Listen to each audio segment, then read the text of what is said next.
Ano yung pinakamabigat na pinagdaanan ng relasyon niyo, Charles, sa iyong pagkakaunawa? Siguro po yung misunderstandings. Kasi, about ano po eh. Kasi po yun po, most of the time nung medyo nagkakaroon na po ako ng mga racket, ganyan, nawawalan na rin po ako ng oras sa ibang bagay eh. Sa pamilya ko, sa kanya, sa mga kapatid ko. Kaya pag dumadating po ako sa bahay, talagang diretso pahinga na lang. Eh, si Danica po kasi, ano po yan eh, talagang hihintayin ka niya. Kasi nga po ang love language niya, quality time. Doon ko po siya nakilala. Na para sa kanya, okay lang kahit ano ka, basta nag-usap tayo at the end of the day, nagkakamustahan tayo. Minsan ho kasi hindi ko nabibigay sa kanya yun. Para sa akin ho, mabigat po para sa akin yun. Yung at hindi ko nabibigay sa kanya. Na-acknowledge mo naman yun, dumating sa point na, ay, nagkukulang ka na rin. Opo, na-acknowledge ko rin naman po yung mga pagkukulang ko na may mga kailangan po talaga akong punan para sa relasyon ho namin. Ayun po. Na hindi mo napunan eventually. Opo. Parang tinanggap ko na lang po. Kaya kayo nagkahiwalay. Opo. Yun din ang naging issue mo sa kanya? Ano po, minsan po kasi parang antokin na Sige, po hinaan mo pa baka marinig yung mga nasa likod. Ito lang ang usapan. Dapat tayo lang, 6 lang tayo dapat makakarinig dyan. Sakto ba sabi? Oo, huwag mong lalakasan. Sinasabi ko sa'yo. Parang ano, Easy lang, easy. yun pa parang inaantok na po ako kakain. Ngayon din, di ba? So, naulit to. Yung naramdaman mo noon, naramdaman mo ngayon. Antayin niya si Cha. Danica, try mo to. Woo! Ay. Try mo lang, Danica. Sabi ko, woo! Ano ka ba nakakahiya? May mga bisita tayong dumating, galing sa ibang bayan. Sino sila? Si Mr. Agraj Sharma, President and General Manager of P&G Philippines. Dr. Campbell and our clients from P&G and Mediacom, maraming salamat po. Hello po. Welcome to Showtime. Naku, malay mo, kunin ka nilang endorser. Kailangan buhay ka. Wala silang produktong sleeping pills. Hindi ka nila makukuha sa ganon. Kaya... Meron daw. Sorry. Yun na. Sa'yo yun. Ikaw agad. Baka nahihiya lang si Danica. Sabi mo, woo! Yeah, kaya nga kinukulit ko siya para mawala ang kanyang shyness. Okay. O baka naman hindi niya lang tayo gusto. Ha? Kasi ayan nga, Ano nakalagay? Ano ba yan? I'm not really shy.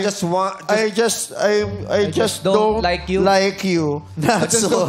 Ito yata talaga yung nangyayari ngayon. Anyway, hindi nahihiya lang yan. Yun din ang issue mo talaga sa kanya.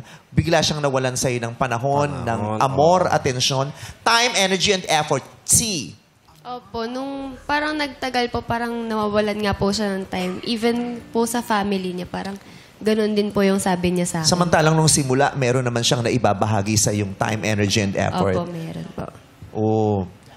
Tapos nung nawawala, hindi nyo na rin pinag-usapan na, huy, ganito na yung nangyayari sa atin, lumalamlam na tayo, baka naman pwedeng galaw-galaw tayo, energy naman dyan. Napag-usapan nyo ba yun? Yun po yung isa ko pong issue sa kanya. Parang pag nag-aaway po kami, parang lumilipas na lang po, hindi namin po napag-uusapan.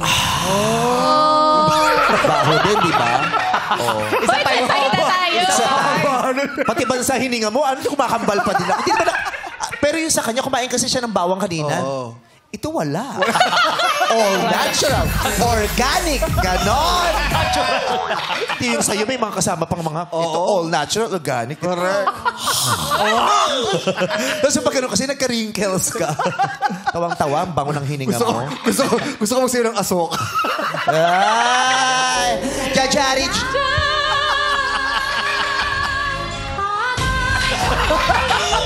Tawang-tawa? Ano to? Tatawa lang pero walang energy. Oy! Nahihiya lang siya, Hindi niyo girl. ba napag-usapan? Kasi pag-uusapan daw, nag-aaway.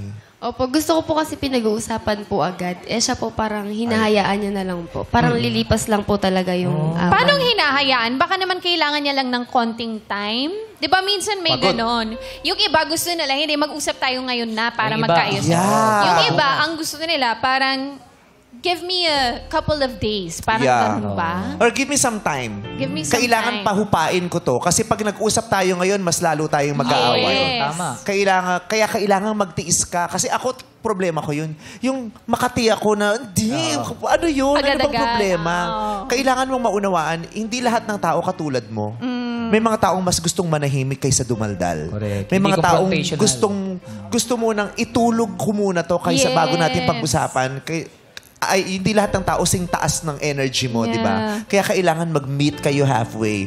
Or one of you will decide to Adjust. sacrifice, And to adjust. So, Ganun ka ba, Charles? Yung kailangan muna May. duelo Opo. muna, wag muna mag-usap agad-agad. Opo, para po sa akin, gusto po, pag ano po kasi, pag medyo nagiging... Choppy ka. Sorry na. Wala sa tamang Sorry stasyon. na. Pag nagiging sensitive po kasi ako minsan, ayun, tumatahimik. Tapos ang nangyayari sa sobrang tahimik, napapabayaan ko na po yung problema, kaya hindi na po namin napag-uusapan. Tapos nabibisi na po ako. Sabi mo kanina, in-acknowledge mo naman na nagkukulang ka, pero hindi mo nagawa ng paraan. Opo kasi nagagawan ko pa naman po ng paraan, pero minsan lumalala, minsan naaayos. Ayun po. At least hindi niya nilalaban yung sarili. Aminado siyang nagkulang siya talaga. Opo. Oo. So, nung naghiwalay kayo, alam mong ikaw yung rason sa iyong pagkukulang. Opo, ako po talaga yung rason. Kasi ano po talaga siya eh. Kumbaga, suportado naman po talaga siya eh. Ako po talaga yung yung parang nagkamali. Paano ka humingi